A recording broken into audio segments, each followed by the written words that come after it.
When did you first grow curious about the paranormal? Dare you dig deeper? You are listening to House of Asher.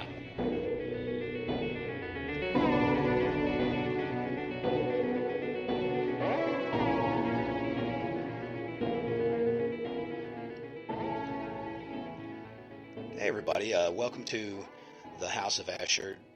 No, we're not dead. We're just had to take a little bit of a siesta or a hiatus or some of those words I can't spell just right off the cuff. This is your host Steve Asher. I'm really glad to be back. We're going to be touching on some different things tonight, but one of the things we're going to get into is children are often involved in the paranormal on some level or another. There's even reports of childlike ghosts and stuff out there. But what I want to talk about tonight mainly, and we can touch on some other subjects, is children being involved with the paranormal, like directly in regards of like ghost hunting or different things like that, seances or whatever.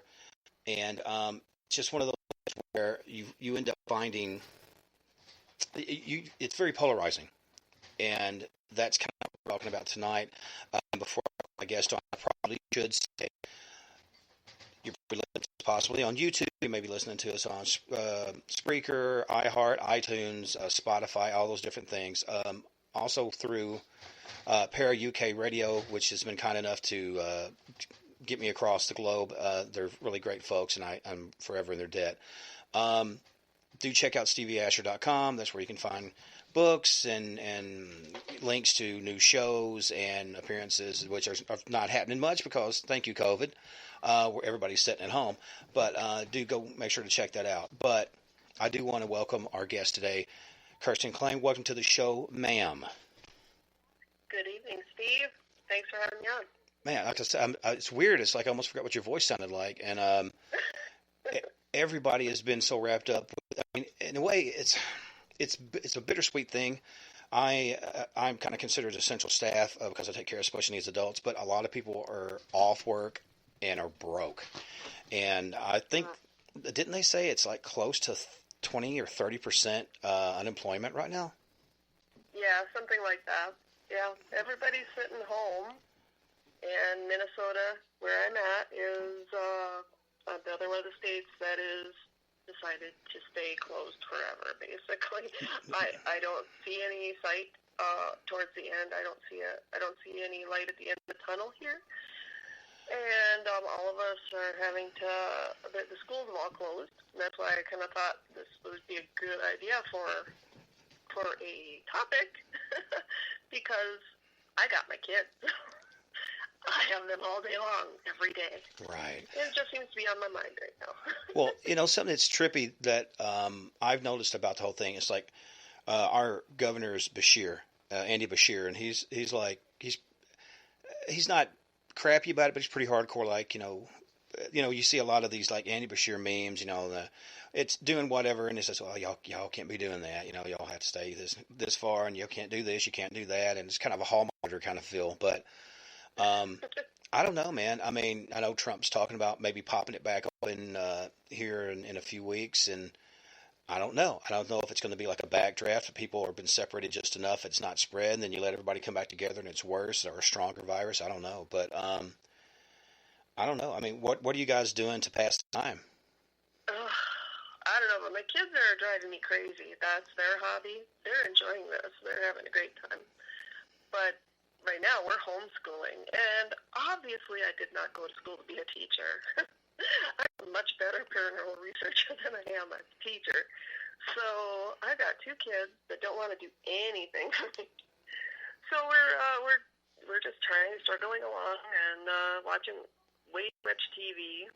The kids are on the internet probably way too much.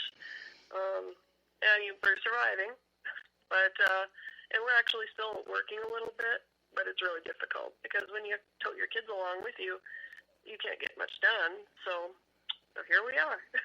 No, where we sit. Well, and it's something that you see. I like here. I don't know how it is there, but the state mandates where you can have more than one adult from the home in a store or anywhere, and I mean, they're counting, like, got little clickers at Walmart, you can't have more than X amount of people in. And I don't know, maybe it helps. I don't know. I mean, I see a lot of people wearing cloth masks and paper masks, and I don't know what it's doing. I don't think it's going to stop the COVID virus, whatever you call it, the little, the virus No. bug or whatever you want to call it. As you Southerners would say, the horse is done with the barn. Right. It's more or less it's going to play out. And, I mean, don't get me wrong. Universal precautions are super good. 6 feet from people is not a bad idea. Washing your hands a lot is not a bad idea. Anytime you go in and out, especially if you've been somewhere, before you go with your kids, change your clothes. What I worked at the penitentiary and different, criminal systems. I would come home, like, Daddy's gross, don't touch me, let me go clean up, leave my boots out the door, and do it like that. Just because you don't want to track nothing in. And that's how they're living, and it's really weird for people. But, I don't know, I think, and we'll get more into the subject in a second, but I do think that one or two things are going to happen. I don't necessarily think we're going to have the Mad Max scenario, and you're going to have, like, the little, what you call it, the little boomerang boy on the front of your pickup truck or rig and stuff with mohawks. But I think we will. One of my favorite shows, by the way. It's a super great show, but we're either going to get more, just learn to be isolated more, which I don't think we need, or we're going to come back together and be like that, like, uncle that has a couple drinks and just like, hey, I love you, man. That guy. We're going to be really, really super in touch and hungry to have connection with people. So, I don't know. I've been seeing that anyway. I've been seeing people being, really trying to attend to their people now. At least they're calling Grandpa. They're doing stuff. At least they're trying. But I mean, what's really sad is the old people in the nursing homes. That really bothers me. But 100%. Yeah, it's terrible. But, they can't get anybody. Nobody can come in there except for staff. Right. Well, and this is a lonely situation to begin with. Well, when they can't get visitors. I know. Because, like I said, I work at, I don't want to say a facility. It's like a housing place. It's a little community for special needs people here in Western Kentucky. And, we set up games every night, and we do little prizes, and we do different little events, even if it's online. And we do everything on the internet, which I guess people don't work there. It's not a secret. It's called Bright Life Farms. And it's more or less a donation-based community housing. And, they have their own little houses, their own little rooms, and it's almost like family. They have a community building, and they go there and play games, have exercise machines, and do all this cool stuff. They can go fishing, so it's pretty. Yeah, it's kind of like camp all the time, especially now. Yeah. And so you got to make it fun for them. How is this affecting this distancing? How is it either helping or hurting your inner empath? Is it because obviously people are going to be emotionally charged because they're going through this pandemic, but is it easier without the contact, or has it actually made it worse? I'm like the 1%er of empathic people that I love being in crowds. I mean, as long as it's a positively, charged crowd, where you go out, if I go out to like a concert, I come back and I'm amped up. I collect some energy from all these people. I love being around them. I don't get drained by people in that setting. Right. So for me, this is awful. Yeah. It's not good. And my kid is probably worse than me. So I've been crabby, and that's unusual for me. I'm always a happy person. You've been a crabby Betty? Getting irritable. Yeah. Wow.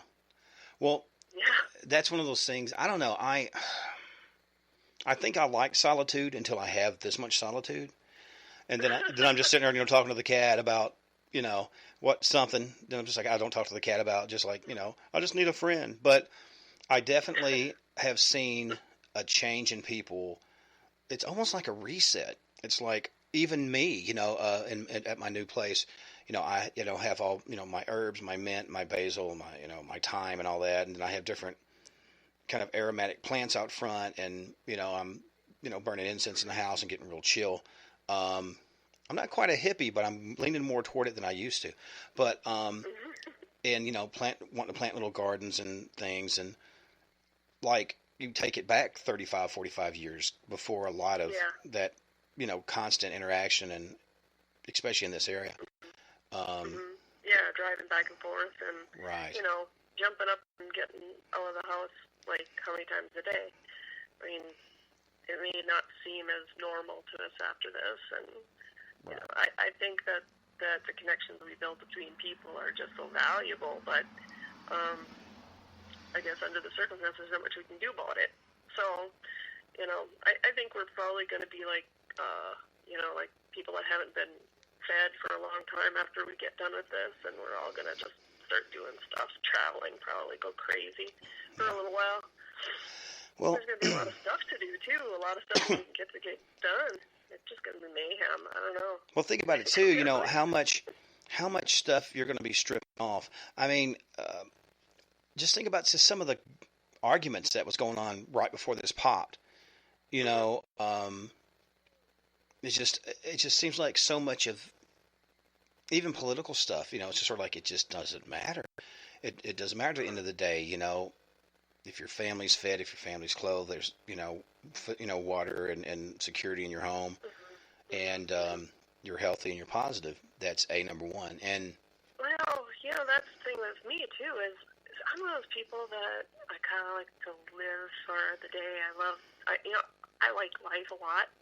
So, as much as I am around death, I really dig life. And it's not like, I think I guess I'm kind of that mind frame that if something's going to take me, it's going to take me. No, that's me too. I just want to continue to live and, and do the things we do. And, watching my kids suffer, they're suffering because, they get to see their friends or anything. And, for me, it's like, and then being in the paranormal where we deal with death and we deal with a lot of really intense things, kind of go, is this really the best path forward? I'm not so sure right now. I mean, that's how I feel. I mean, I think you have a perfect right to be scared. You have a perfect right to stay in your house. You have a perfect right to wear a mask or wear a hazmat suit, whatever you got to do. But if you don't want to, I don't want to. Right. If I get sick, I get sick. If I croak, I'm dead. That's all right. So are you it's my time. Well, I was just going to say, so are you more the couple that sits on the beach and is watching like a gigantic wave coming in and you're just holding on to each other and you're going together that way? Are you like trying to be huddled under a table screaming and pushing somebody out of the way, trying to get into No, how you want to go out? You can't run from it. It's like, what? If you read that book, The Pig Man, I think it's called Pig Man, where there's an existential question in there as far as if there's a wall in front of you and you can't get around it and you can't dig under it, you can't go over it, what do you do? And basically the wall is death. And what do you do? How do you react? And there's some that worship it, and then there's some that, scream and claw at it. I'm at the point in my life now where I've dealt with it enough, and I understand, and that's what's great about being in the paranormal is that there's something after. It's there. So you don't feel like you need to fight it as hard. You know what I mean? I mean, you still kind of want to keep going, but you're not to that point where, like where somebody who doesn't have... I feel sorry for people who are atheistic right now. I just do. Because they're thinking they're going to die if they go outside the door, and then they think there's nothing after. I can understand their fear. Right. For me, it just isn't the same. Well, so that's where I'm at. There's a lot of spiritual people are at where I'm at too. And they're closing churches and stuff, and they're like, "Hey, I have faith. I want to go." I mean, I get it. I get that too, but it's also a thing of going. That's fine, but if you're taking an extra risk, and at extra risk, and then carrying it to people who have nothing to do with your church, that's putting a strain on those guys. Which sure, I mean, to a degree, but as far as your little kids and stuff. But other than the kids really aren't getting it, thankfully. The only thing is that if you want to suit up, you know. And if you don't want to be around me because I'm like this, then don't be around me. You Right. know? And I'll hang out with other people who are like-minded. It's just, who's responsible for your life? That's where I'm at. And I think, you know, we deal with people that have these tragic things all the time. And we have people that murder each other all the time. I mean, we deal with spirits that are unsettled because they've gone through a very traumatic thing. And I think, you know, is just living my life the worst thing I can do to somebody? And if I happen to have this, and if they happen to get it, I mean, influenza kills a lot of people. A lot of things kill a lot of people. I just heard about a virus that they have down in Alabama, I guess. I never even heard of it until recently, but this lady said her mother had died of some kind of virus that only exists down there. But being a northern-born Scandinavian blood person like myself, she went to Alabama, was sweating in the hot sun and enjoying the nice balmy weather, and somehow picked up this virus, and she was dead in 4 days. Well, I mean, life is not promised. No. I mean, it's not even implied. There's no holding a spot. But I mean, you hear people talk about people that are kind of. I mean, you hear everything. You know, the COVID-19. It's manufactured. It came from China. No, it came from Europe. You know, it came from American labs. And then you hear other people says, look, as bad as COVID is, the flu is killing more people right now than COVID, and no one said anything about it. I don't know. I've not seen the numbers, but you hear a lot of people say this. Yeah, I don't know. It just has in the past, I guess. You know, as far as like we go to the cemeteries. You and I go to the cemeteries a lot, and we see the what happened in the early 1900s. When the flu hit. Oh yeah. And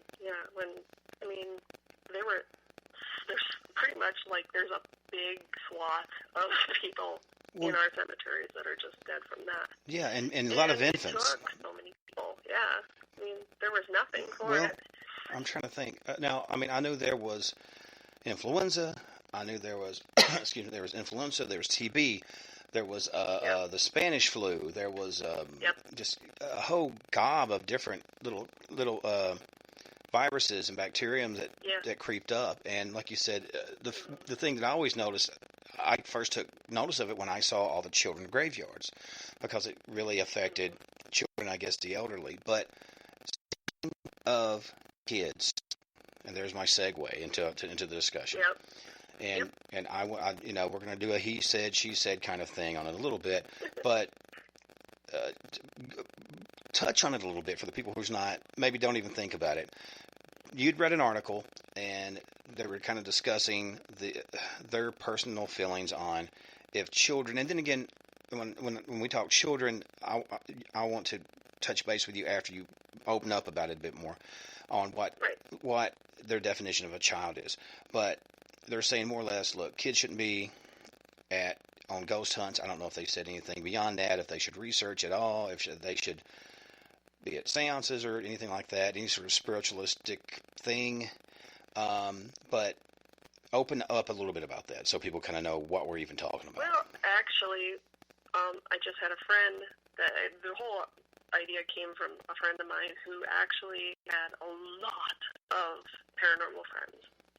And somehow or other, she had mentioned the idea of having, I think, like an early teens person come ghost hunt, and it went crazy. She just got blasted online, and she was attacked pretty badly. There were people that supported her position, and she held that, she felt that, under the circumstances that it wasn't a big deal. But, everybody else, there was a lot of people that were vehemently against anybody under the age of 18 ghost hunting in any way, shape, or form, which seemed a little extreme to me. So I started to research it a little bit, and I found that article where those people were across the board, too. Nobody under the age of 18 ever Well, And it kind of almost sounds like they weren't even comfortable with that. They should be no. like 21 or 23. Well, I mean, to me, you could have. I mean, it depends. I mean, for me, let's just say as a general rule, I think a reasonable thing is going, look, if you're old enough to drive, definitely if you're old enough to vote, if you're old enough to be drafted and going to war, for God's sakes, you should be able to, if you're going to put a gun in your hand, you should be able to go to a graveyard. Right. But I'm not saying you necessarily want to take a little kid, little kid. I would say if you still have PJs or know all the characters from like PJ Masks, probably don't want to be on the crew because you're going to be wanting to hit the bed by about 8 o'clock anyway. You're going to get cranky. But my thing is, that's what you have to look at. Because the way you were talking, these people were talking like, well, even if you're 21, they're not comfortable. And I'm like, in early cultures, if you go, that's my dog's going nuts. In early America, when they had the spiritualist movements, they had, it was a family thing. So, and it was a thing of where it was a family affair, and everybody knew this. Hang on for just one moment. I'm going to get this dog to calm down. Okay, that crisis is over. But what I'm saying is, early America, it was a family affair. Dan Aykroyd wouldn't have wrote Ghostbusters if his grandfather and uncles and all of them did not do seances. And this was a thing. It's just like going to church for those folks at the time. Spiritualist. Do we keep our children? Do we keep our children out of the church until they're 18?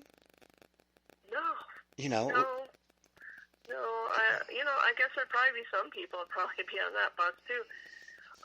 It's just this over sheltering idea. I mean, I kind of feel like we're here to prepare our children for what might happen, and the more we teach them, the more able they are to handle these things. At least that's my position. But I think it's situational too. I mean, I guess I'm kind of, I don't know. I think it's situational. I'm not going to bring my kid down to Villisca. I just kind of think that's a little overboard. Right. But, well, a young child. I mean, I'm definitely not bringing a 6-year-old to Villisca. That just seems like a very bad idea. Well, I mean, I think that. Okay, let's touch base on this a little bit.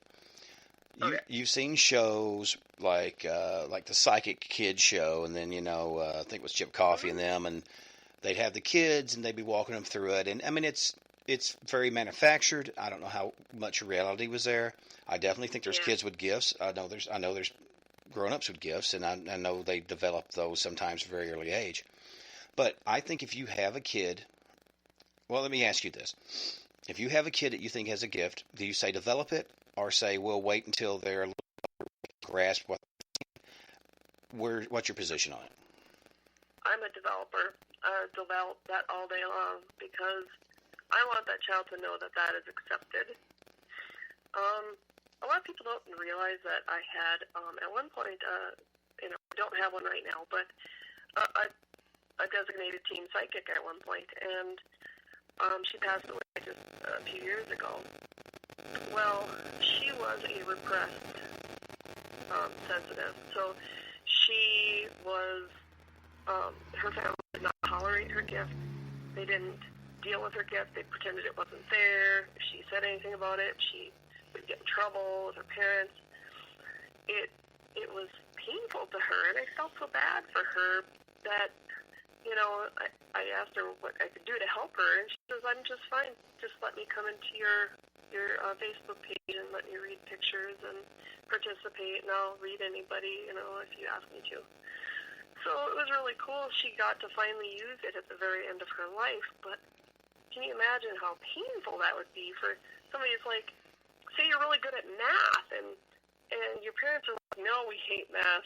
You're never doing math again. It just seems like, to me that would be great, but to someone else who really enjoys it, it's not, it's not really cool. And I don't know. Well, to me, this is going to get me hate mail. Okay, this is like this. No, I mean for real. Someone's gonna get pissed off, and I'm sorry, I'll get it. but I'll get the email. it's Send okay. it on over. Well, what I'm saying is like this, and when I say this, I'll explain what I mean for people who lose their damn minds. To me,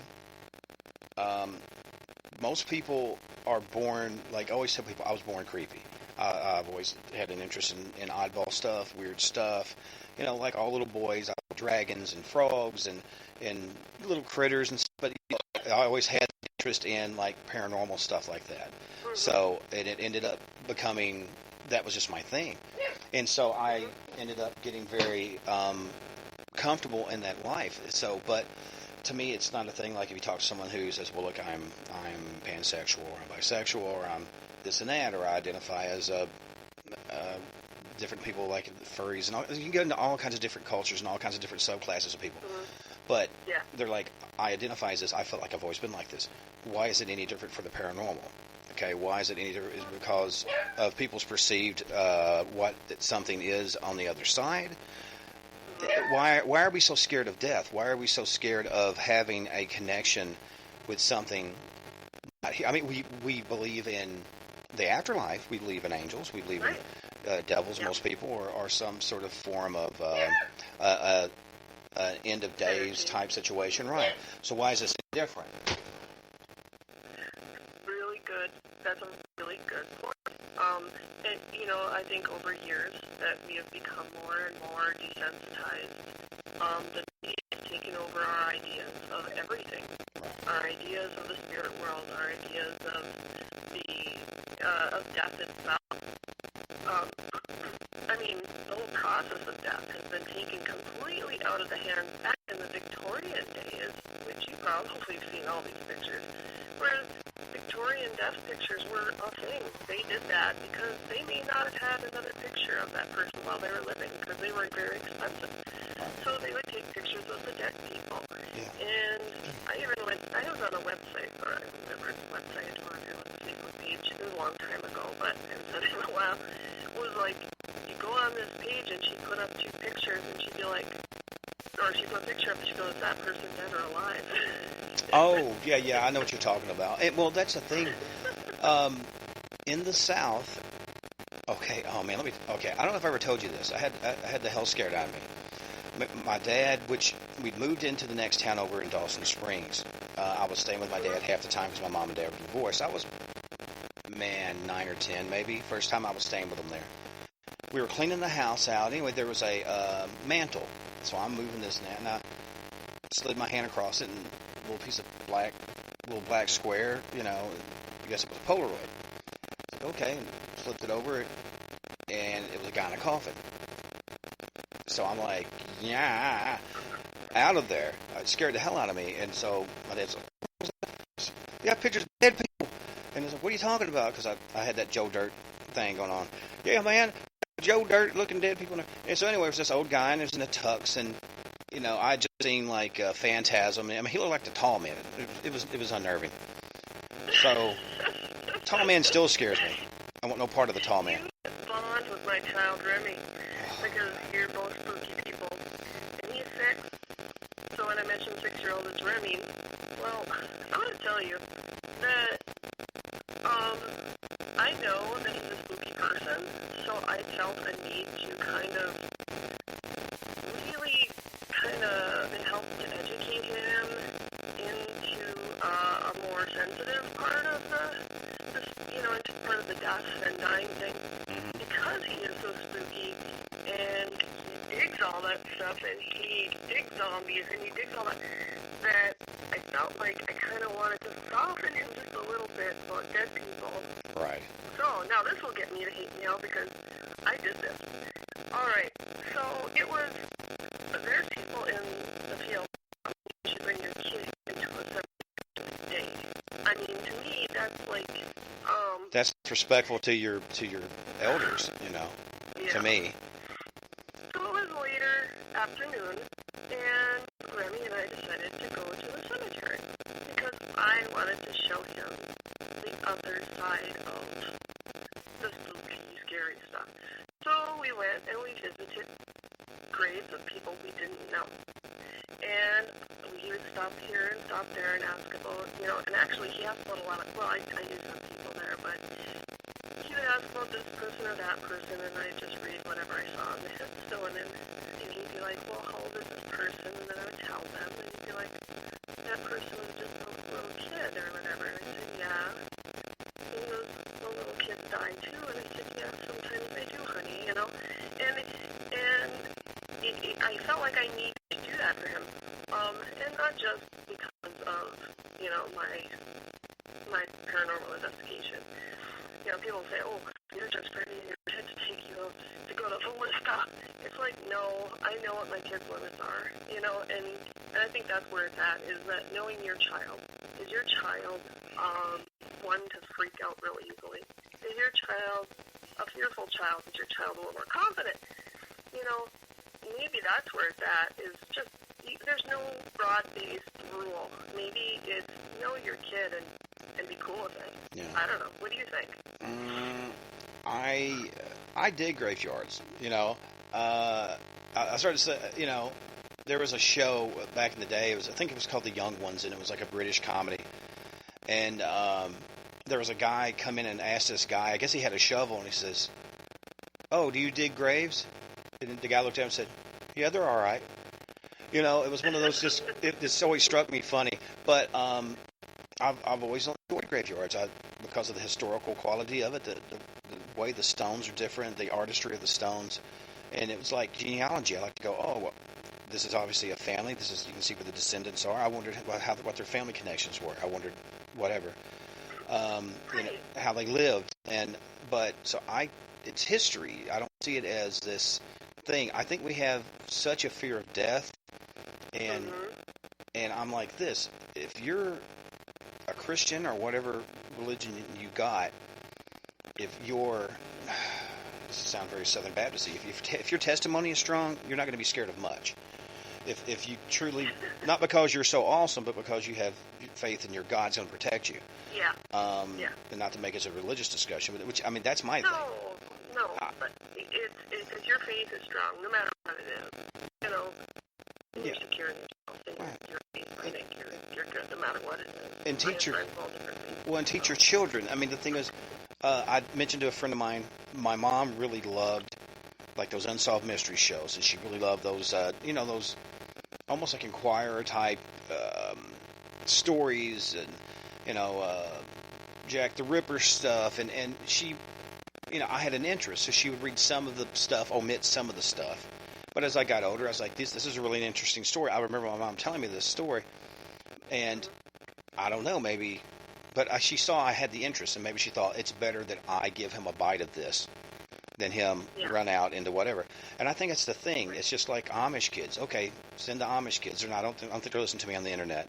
But, you know, the things where they're like, hey, you get a year, you go out there and do what you want. They lose their friggin' minds. They go ape. And because they've never been allowed anything. And it's... I had a friend like that who was not Amish, who was very over-restricted in her life, and she went crazy for a while. It was ugly, And, you know, I think the way my parents raised me was kind of, as far as spirituality goes, my mom was very open. So I didn't suffer like a lot of, you know, sensitive, that where you feel like people are judging you. We feel like people are judging us all the time in this today's society. But, you know, back then it was kind of what your folks were thinking, you know. And, you know, I mean, I can't imagine what my friend, you know, our psychic was dealing with, that she just wasn't accepted the way she was. But, you know, I mean, my little spooky kid is interested, and he's going to pay attention to all of it. And I can't hide the world from him. I can't hide the spirit world from him, and nor do I want to. Yeah, I think it all has to be here. And I think it's dramatized. I mean, how many kids do you know right now who are afraid of dolls? I mean, at some time or another... Afraid of dolls. I mean, I mean, I ain't gonna lie. I did not like porcelain dolls. I'm still not a big fan of them. So I don't like them because when I was a kid, I seen some move, and I went, check, please.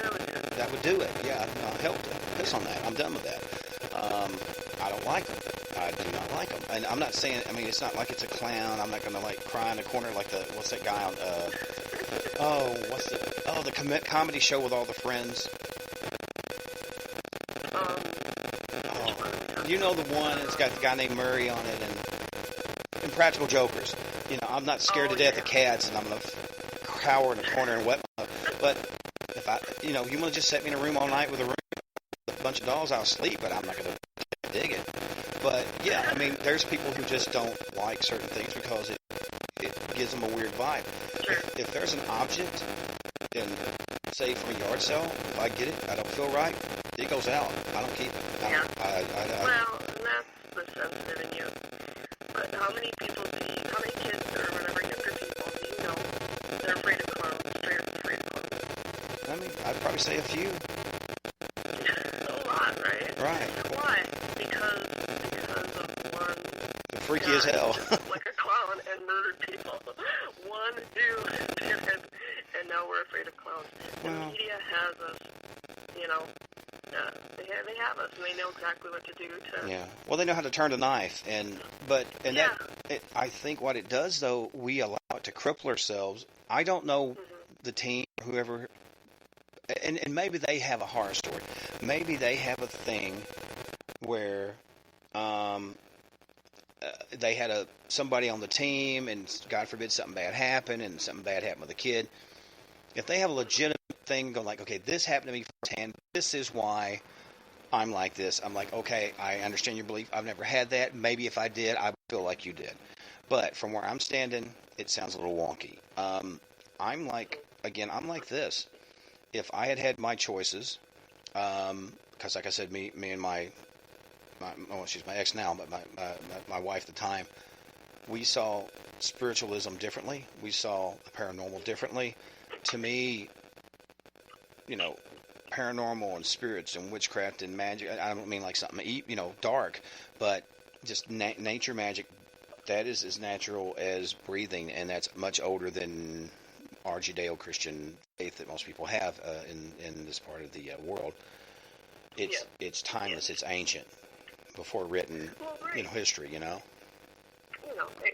lot of it, comes from years of being trained what to think and not how to think about all of these things and how to feel about all of these things. I wish sometimes I could just erase a slate for some of these younger people and say, hey, just quit being afraid of everything. Just quit being afraid. And I think I had to go through that myself because, like you and I, we both grew up on horror. Right. I mean, you started watching. How old were you? Oh, Jesus. I mean, I seen The Exorcist when I was about 4. But, I mean, before that, I would see, the Saturday night, movies with, the horror host and have Godzilla and the Wolfman. And I think the first one I remember was, probably like Ghost of Mr. Chicken or, I had, remember the little projector movies? You could go, and you would watch the movie through the projector? Yes. And it was, I had one. I had one that had Mickey Mouse, Donald Duck, and Goofy, and they were ghost hunters. They were investigators, and they were hunting these ghosts and trying to stop these ghosts. These ghosts were giving them hell, and for some reason it really stuck with me. And it's a weird thing maybe that's why I'm like I am. There it is, right? You found the catalyst, but I mean, I've always had an interest in it. I always thought ghosts and spirits were cool. There was a movie that had Vivian Lake in it, and I think it was called "So I Married a Witch" or something like that. And there was another. She started off as a ghost, and there was some Bob Hope movies. Or no. There was one with Abbott and Costello, and one of them was a ghost. And I always just thought ghosts were cool, man. I was like, yeah, I'd like to be able to walk through walls and stuff. How cool is that? So I didn't see it. I didn't see it as this is going to latch onto you. It wasn't until The Exorcist and then Salem's Lot and all that stuff. I didn't want to mess with. I don't like vampires. I'm still not a fan of vampires. But which I keep my neck covered at night, honestly. if I sleep, I have to cover my neck with something. I don't know why. I don't know. It's weird. I understand that's crazy, but that's... from that. No, you know what? I'll tell you what I did. This is kind of slightly off subject we're going, but when I was a kid, I was very scared that I would get something with jerk my legs and pull me into the closet and gobble me up. So, and I'd have to have the door cracked or some sort of light when I was a kid. Because again, I told you I was a scared kid. I had a lot of paranormal experiences. You know, would sleep with like a little cross or a handmade cardboard cross I was scared to damn death. But as I got a little older, and then I started investigating, and learning what spirits supposedly can do and not do, I got a little bit more confident, and to the point of going, I'm going to start sleeping with my hands and feet literally uncovered, hanging off the side of the bed, with the door open, not because I'm a badass, because I'm tired of it, and saying, look, if you're going to get me. I'm done. Yeah. And it never come. Not that I didn't wake up a time or two, like if, the dog or the cat, I'd flinch, like, oh. Yeah. But, I had to face my fear on it. I mean, and I think it's the problem. I think that, like you said, people want to coddle too much. I'm not saying care for your kids, nurture your kids. Protect and block certain things that are truly a threat. I don't think, I think if you take precautions, and again, I'm not talking infants, toddlers. If you don't have most of your adult teeth, you don't need to be there. No, they can't comprehend anything like that. Not to that degree. But I do think, I have had kids come to my book signings, 10, 12, 13 years old, and with their grandmom or their aunt or whatever, and be like, oh, he just really loves ghosts. And I said, that's nothing wrong with that. That's okay. You're not different. There's nothing wrong with you. I said, just, and I was like, well, why do you want to study them? And I was like, well, I think it's interesting, because these were people once. I was like, yeah, exactly. And, and maybe sometimes they say, well, they got a little gift. And I said, well, there's nothing wrong with nurturing that. Be mindful, but just please don't make them feel, don't make him or her feel something's wrong with them, because it's not. That's how God or whomever made them. Right. So, that's a really good point you made there. Well, that I have a few occasionally. It's okay to nurture it, and because your kid, what they have going on, and you should know your kid, and try not to live in fear. Try to spread your fears on them. If you're afraid of, if you're afraid of ghosts, and you're definitely afraid of ghosts, and you're leaving the light on for the kid, and they don't ask for it, that's just, you're kneecapping them. Don't push it. Yeah, that's a good word for it. Others always have those good words for everything. Well, I'll say that I don't even know how much I've told you about this, but my pop was a cop. My pop was a cop. Before that, he was a guard. But his dad had actually been in the prison that he worked at years and years before for bootlegging and moonshine running and counterfeiting. So it's one of these things where my dad tried not to push becoming in law enforcement. He did that with the other ones, and they went buck wild. But the thing that I had to learn was that, because Dad was raised pretty racist by his dad, and so he was working through that. And of course, when you're a little kid, you're going to repeat everything you hear. So I would get in fights as a kid. I didn't know what I was saying, and then you deal with other cultures and kind of go, oh, hey, John, he's a pretty nice guy, and Mary's pretty nice as well. Maybe they're not white, or maybe they're not from my economic station, or maybe they're not of my religion, or maybe they're whatever. Maybe this kid's missing a toe, or everyone's different, and that's where I had to learn. Not everything Mom and Dad give you, but even inadvertently, is always a good thing, and you have to make your own choices. And I have a feeling that maybe some of the people were pretty controlling anyway, and maybe not. Maybe I'm completely wrong, but just that's where it's at, isn't it? Really, the controlling part of it. To let your if you can safely allow your child to explore and get to know every area of their life, in a safe and educated way, you're doing great. I mean, isn't that like top-notch for every parent. It's really difficult. It's difficult. The thing for me, I was just saying the thing for me, by the time the kids are 16, 17 years old, a lot of their worldview is pretty much, I'm not saying it's locked in, but a lot of kids at that time are thinking what other kids are thinking at the time because they want to blend in. And some things I don't agree with because I'm from a different generation. Are there some things that even my generation don't, I'm not a setting foot in front of the ball game, watching the basketball game and when a wife beat her with a beer and my MAGA hat, and there's nothing wrong. That's fine, man. Do your thing. I support whoever's in office, but I've always been different. And like I told my kids, if you want to blend in everybody, do it because you're into whatever. There's nothing wrong with liking some of the things that everyone else likes. I mean, I was always the guy that would purposely not watch. Like, I've never watched Games of Thrones. Never have. Not in my damn life. Well, I'm just. Funny. It's just, I don't know. I know it's not real at all, and I don't know. I guess. Well, it's just. I mean, I dug Vikings. I liked Vikings a lot, but I watched it for a while. It takes a while. Well, all right. Well, okay. It's just like, okay, man. Let me think. Let's just say people are like, "Oh my God, you got to see this new movie." And all summer, all they talk about is this movie. And I'm like, I don't even want to know about this movie. I already hate it, and I'm not seeing it. Then I give it a year or two, and then I'll watch it. And go, hey, this is actually pretty good. And I go to my friends like, hey, you remember? It's like, yeah, man, that was like 3 years ago. I was like, yeah, I just watched it. There's no, I'm an outsider anyway. But you don't want to just do your thing, march to your own beat. I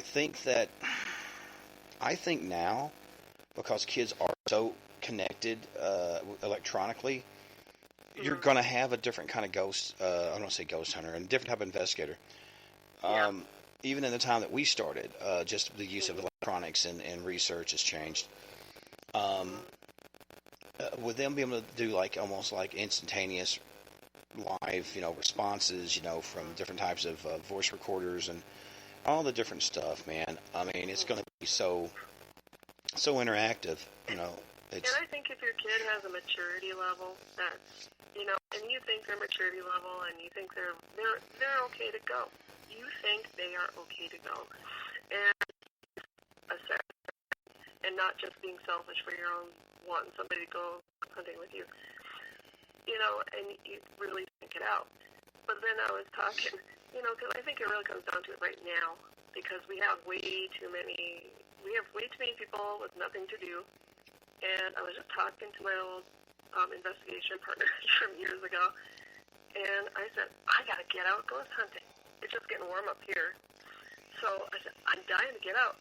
And he goes, yeah, well, call me up. And I said, well, at least we can do this. And he goes, what do you mean? And I said, because they can't get any better. No, they're always going to be, most likely there. And that's the thing about it. Short of maybe certain energies fading out or changing or morphing or something else happening on the property. Like I said, it's pretty much, it's going to be there. But I think people are going to notice either our report an upswing on paranormal events because they're home all day now. They're not going to be. They're going to hear all those little creaks and stuff in the floor. They're not utilizing their energies. I mean, that's what they say right now is that it's going to be a hard time. I mean, it's already a hard time for a lot of people. I know. It's just mildly hard for me probably because for other people, I can only imagine. I know a gal that has 5 kids right now, and her husband's gone all the time. Yeah. So he's working, which is a good thing. But she's got 5 kids at home, and she has to homeschool them all. Sheesh. And she's doing it by herself. So I mean, not her, but a lot of people would be like, how? I mean, what's going to happen because of this? I mean, there's going to be. We know that there is going to be. They already said there's going to be domestic abuse. There's going to be child abuse. There's going to be all these terrible things happening because the kids are at their home a lot more than they ever were before. Right. And I think that's always something to worry about. I mean, it's kind of scary but it's true. The living are more scary than the dead. At any point in the game. So why worry so much about kids? being a little interested in spirits, going to the cemetery, and one of the things they brought up on that article was, things that could happen at in a vacant place at night. And that's still the living. It's not the dead. So, Yeah. if you want to separate that, I'm not sure about that part. You got to have somebody watching your kid. You can't just let your kid roam around. You got to be protected. Well, Christ, you have a person roll up in a parking lot at a church and open fire. I mean, that thing in Texas. I mean, right? Christ, you got to live your life, and I don't understand it. To me, I just think that I don't know. You can't, man. You cannot wrap your kids in styrofoam, and I mean you can, but you'll be on Channel 6 News. But the thing is, you can't protect them from everything, and honestly, you shouldn't. This is going to get hate. Right. I'm one of these kids. I'm not like, go eat dirt, but if you drop something, you blow it off. As long as I know it's not in a urine field or something.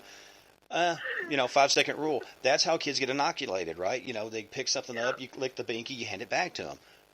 Oh, yeah. That's how it works. Yeah. My son, he rolled right up. I just had a big load of black dirt from a yard, or from a cow yard, from a friend of mine from years ago. And they dropped a big pile of black dirt and turned around, and where was Remy? Right on the top of it with his face all black. There you all go. Up in his teeth. Yeah. That's And I said, you know what? It's cheap probiotics. Honest to God. I gotta think that way right now. Honest to God, no. I mean, we've become so isolated, and and I know that from just going where I was from. Previously, I was in a situation where like I don't know if you know this, but like with Alexa and some of the things, you can have it set to your lights. You can have it set to your television. You can have it set to your whatever. I could walk in and go, "Hey Alexa, turn the hall light down 50%." Okay, thank you. Hey, so it was like you're on a spaceship. It was strange. And where I'm at now, it is very stripped down. It's clean. It's safe. It's in the country, but it's very slowed down. And your country is really slow. I had to learn it, because this is kind of this is my area where I come from. So, and then you're sitting there going, okay, okay, what does that sound? Oh, a coyote. Oh, yeah, we don't have those in the city anymore. Or just crazy stuff like that. Just things that don't probably mean much to anybody, but you're reconnecting with it. And I'm forever out in the yard. I'm forever out in the grass. I'm forever outside, because I don't have the type of heating and cooling that I did there. So I'm very rooted in nature again. So, and it cooled me out a whole lot. It took my stress off me. And I think what we need to do, we need to not worry about, I'm trying to think of what was the thing that was going so crazy? Just like the different political arguments and the different arguments about this and that. I mean, what have you heard about, like, the Kardashians? Right. What have you heard about? Yeah, I mean, I think the last big things you heard was like the Epstein stuff, and which I still don't think he killed himself, but nobody does. But I did see a show where it was called Autopsy, and he says, well, some of these could be connected depending on how he felt. And I was like, come on, man. How much are they paying you? No. I saw it on Quincy years ago. Yeah. I would just said... I heard about those bones in the neck. I heard about that. I was ready for that. Old Quincy, man. Quincy got me ready, man. Quincy prepped you. Oh, Quince. He didn't like punk rock, though. He hated punks. I still remember the intro to Quincy and the music playing, and then you'd see him, like, pinching an arm. Is that the one with dun ba dun dun dun dun dun dun? Is that how it was? You remember the song? Oh my gosh, that brings me back. I know all those old jams. I mean, the Barney Miller did all that. Yep. I love that. I am a savant when it comes to stuff like that, and that means no disrespect to savants. Yeah, you're a deep music guy. Love music. You're... I love music, but I think... Yeah, this was old-time things where, you know what, now if you put like, Quincy squeezing that girl's arm and pinching it, like, you think it's going to be a dead body, and it's this hot chick. Little chick on the thing. Yeah. Well, that was back in the day. Would you remember, like, BJ and the Bear, which took such a 90-degree turn on this, but remember, like, BJ and the Bear, and they had like the Landers sisters, Audrey Landers, and then... Which one is this? Well, there was like BJ and the Bear. It was a truck driving guy, and he had a bear, and there was a girl. It was one of the Landers sisters. There was one, I think, that played on Dallas, and the other one that was a more ditzy. That was, how do I word it? She was a little bit more fuller figured top-wise. Does that sound not too sexist? But she was on that, and then I remember there was, oh God, what was the other show? I think that was one of the ones that didn't come in my area because we only had like just the very 3 channels and one didn't come in very well. Okay. I've been in the country for a long time. That's okay, man. I mean, yeah, I'm seriously actually thinking about getting some rabbit ears because we were talking about satellite internet. So I got that, and I got a little Netflix and this and that, and I've got like Amazon Prime, so I got Prime Video. So I really don't even need satellite in regards of satellite television. Why waste the money? You know what, though? But you're safe from 5G out there for a while. Probably for quite a good while. I don't 100% know what all is going on with that whole 5G thing, I'll be honest. I don't think it's just going to zap you, but, you know, that's fear. Everything's a fear right now. Everything's a big fear. Yeah. I won't lie. There's some things that bother me. I have definitely done some research, and there's some things that do scare me. Right. But of all the things to scare you, your kid going out with you into the paranormal and hunting or walking around in a graveyard that you know quite well, when it's starting to get dark, but it's not even fully dark, there's nothing wrong with that. There's nothing wrong with it. I'm sorry. Well, go ahead, send me the hate mail. I love it. Here is a news flash. People have been dying since they've been living. You're gonna not step somewhere. There's odds that some millennia ago there was bodies, and even if, as far as you know, no one died there, the Earth's under the ground shifts constantly and flips and flops like saltwater taffy, you know, over so many eons. You know, right now I am working on a house that is built on top of an old mine shaft. The neighbor's house actually had a sinkhole in their basement. In an old mine shaft. You know what they used to do in these old mines is they used to just dig a little hole, a little extra hole for the bodies because the mine wouldn't pay to drag the dead guys up. Right. So they'd just park them down there. And, yeah, we got all kinds of crazy stuff going on. Well, I started to say if I had that house, I've always wanted, again, Batman fan, always wanted to have, like, the pole and underground. I seriously wanted to when I lived in Princeton because we lived on around Cave Street, and I wanted to get into that area and go, oh, I can turn this into a giant basement, not thinking about radon and rats and bats and whatever else is down there. But I thought, how metal would that be? You could have this huge underground thing, and if the storms come bad, you go down under there. Right? I'd like to do that here. I don't understand why you guys don't have basements. I do not know why. We all have basements up here. Well, all of us. Well, what? Yeah, okay. You don't have, well, what is your water? Your butt off up here if you don't have one. But I mean, ma'am, I call you hun. How high? What is your elevation? I'm a southerner. It comes out natural. What's your elevation? I actually live at pretty much the foot of the oldest mountain range in the world, which is the Laurentian Mountain Range. So would you? The Mesabi Iron Ore. So Iron Range. 1,000, maybe 1,005, something like that. Something like that. I can't remember. We're down. You would drown here. We are maybe 700 foot above sea level. We're lowlanders. Oh, so you got water. Oh, dude, everywhere. We went. I mean, we're not New Orleans. Bodies won't pop out if you put them in the ground. But man, could you imagine being the first person to discover that? Here, because we have a lot of lakes. So, my brother and I and my family, we used to always go to Bayfield, Wisconsin, which is a big area it was a very quaint little town. They had an apple festival. my brother was sweet on a girl there, and we started to hang out with her. And she, I don't know, we went up to the cemetery one day because she wanted to go up there.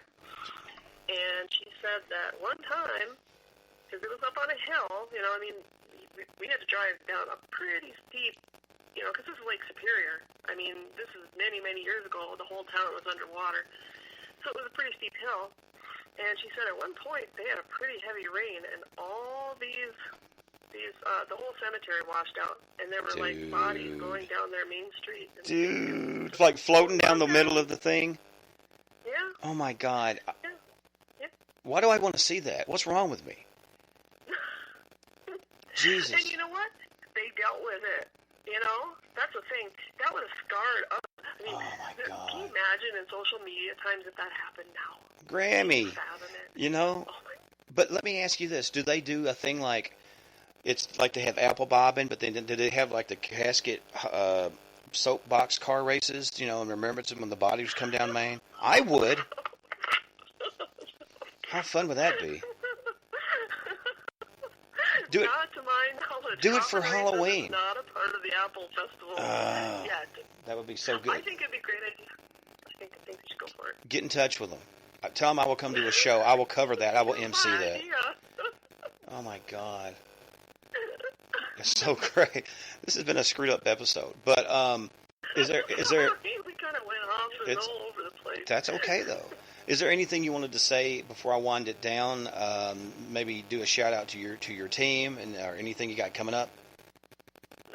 You know what? Just starting back up again for the year. We are going to be out there. We're going to be doing this thing. Whether we're sick or not sick, we are going to go out and hang out with some dead people. So shout out to my team, Mystical Minnesota Paranormal, and they're a great bunch of people. The last thing we were going to do together got kiboshed by this whole thing, so we were going to do a little private residence, but didn't happen. So we're going to be out there and hanging out with the spirits, and hopefully have some more pictures for everybody to see up on Facebook. And check us out on Instagram, Mystical Minnesota Paranormal, and hit me up personally. I'm actually pretty approachable. So, Kirsten Klang, Mystical Minnesota Paranormal, and come see us soon. We'd like to talk to you. Boom. There it is. I mean, and that's the thing, too, is that when you guys, because you always have these crazy pictures you guys get. I mean, I've gotten shadows and I've gotten misty images and, you know, obviously orbs and stuff, but then stuff that's like plasma, almost look like plasma balls, not like specks of dirt or insects, like glowing globs. But y'all have had some really wonky things. Like hell, I don't know how you get them all the time. Yeah, and we do. I don't know what it They're all the time. It's just, you know, we can't exactly, I mean, we can go to one place and get a lot, and we can go to another place and not get as much. We're not exactly sure how it all works, but, you know, we always get something. I mean, it always seems like there's at least a little bit of something. But, you know, it's just a matter of trying and taking lots of pictures. You have to really try to take a lot of pictures, and it's a lot of work. If you're not going to put the work in, if you're a lazy person, you're never going to see anything out of your pictures. You have to go through them. You have to go through them carefully. But you do it, and you'll find something awesome at some point. You go somewhere that you know it's haunted, and you take enough pictures, you will get something. So, there it is. You know, I'm planning on coming out with a book about that at some point. Dude, you need to. Throwing me curveballs, but. Man, I'm telling you, if you're, I mean, you know, if you can get somebody, you know, from Penguin or wherever wants to carry it, that's great. But for me, it was not until I went self-publishing that I saw really much of a red scent. And, really?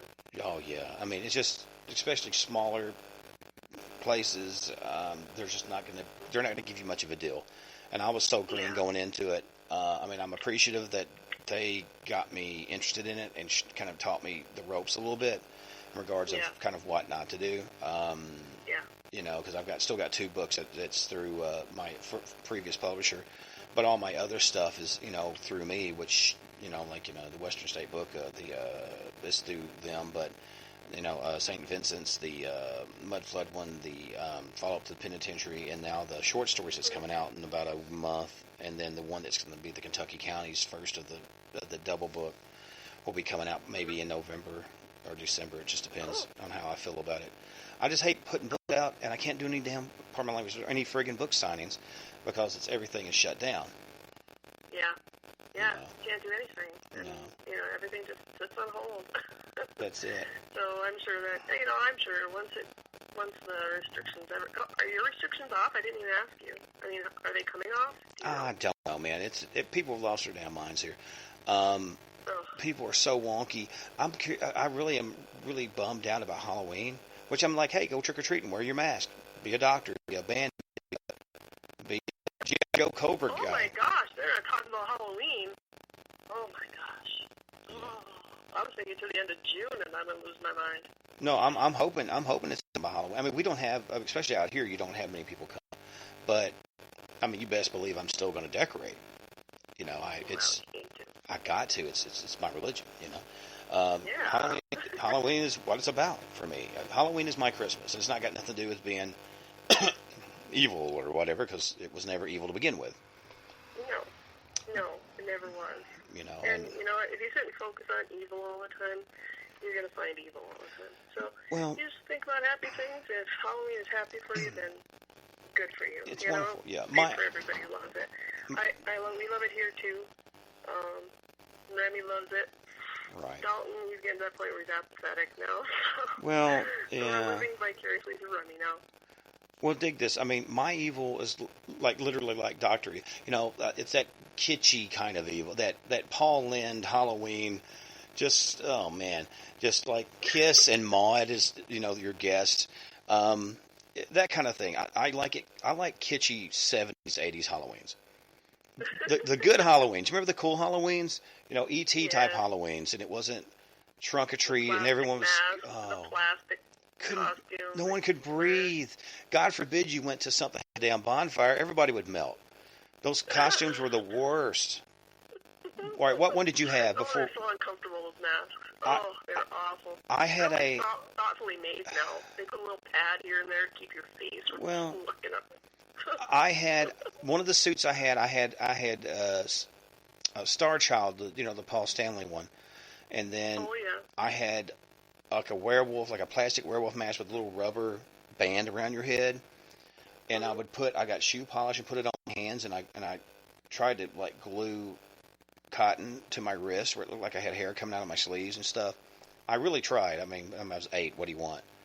But you just can't hardly do that crap anymore. You know what? Here's something funny. My brother talked me into dressing up like,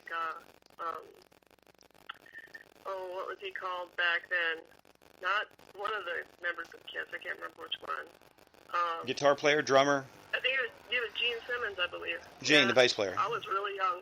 Yeah, I had long hair, and he puts it all up in a ponytail thing over my head, and my face is all painted up, and I don't remember the rest of it, but I scared a Japanese lady.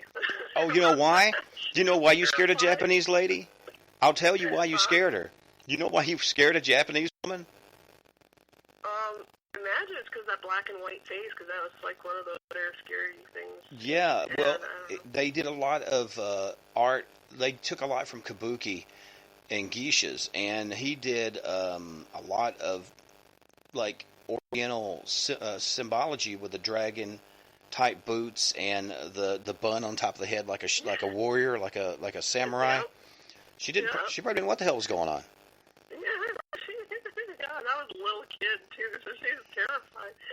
She said, oh, my God, she scared me. And I don't think anything else scared her in the whole place. Okay. That was the one that scared her, yeah. Oh, boy. Well, look, I guess... Yeah, that was young Woo. Shout out to young Woo, wherever he is. Oh, man. I haven't seen him since 3rd grade.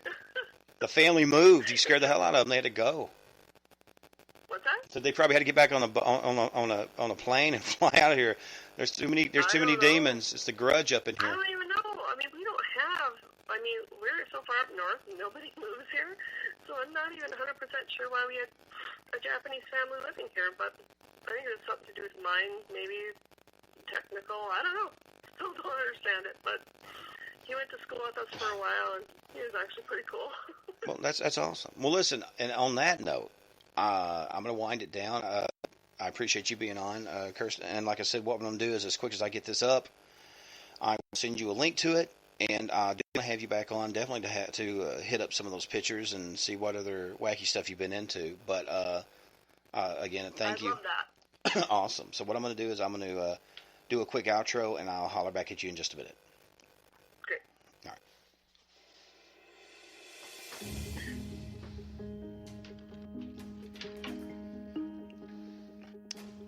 There you go, folks. It's good being back, and I appreciate you guys hanging out and putting up with the hiatus. We're on this together, and I will have a new show here very, very soon. But until then, make sure to check out your back door, under your bed, in your closet, maybe in that weird abandoned mine down the hill from you that old man Smithers said is haunted. But don't be too afraid. Understand that there is learning and fear, and everything is just another stage in our development. But be kind to each other, be kind to yourselves, and until next time, stay scared, everybody.